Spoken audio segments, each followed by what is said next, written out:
خۆپیشاندانی جەماوەری لە سەربانگەوازی موقتەدا سەدر ڕێبەری ڕەوتی نیشتیمانی شیعەکان لە عێراق دژی هێرشەکانی ئەمریکا و قەواری ئیسرائیل بۆ سەر وڵاتانی ئیسلامی بەڕێوەچوو و جەختیان لێک ڕیزی نێوان هەموو پێکاتەکان کردەوە.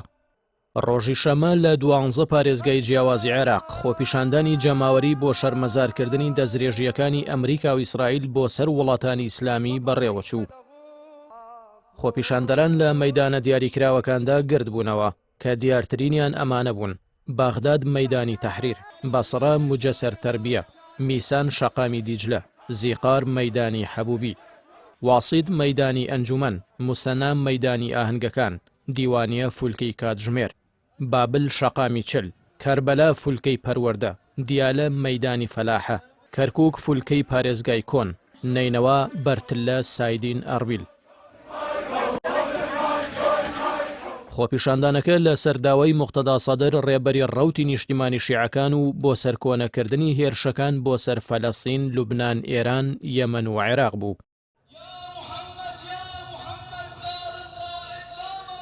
لە خۆپیشاندانەکەدا و لەسەر ئەو ڕێنمایی پێشتر بڵاو کرابوویەوە خۆپیشاندەران وەک هێمایەک بۆ یەکڕێزی نیشتیمانی لە بەردەم ئاڵنگاریەکاندا تەنیا ئاڵای عێراقیان بەرز کردبوویەوە.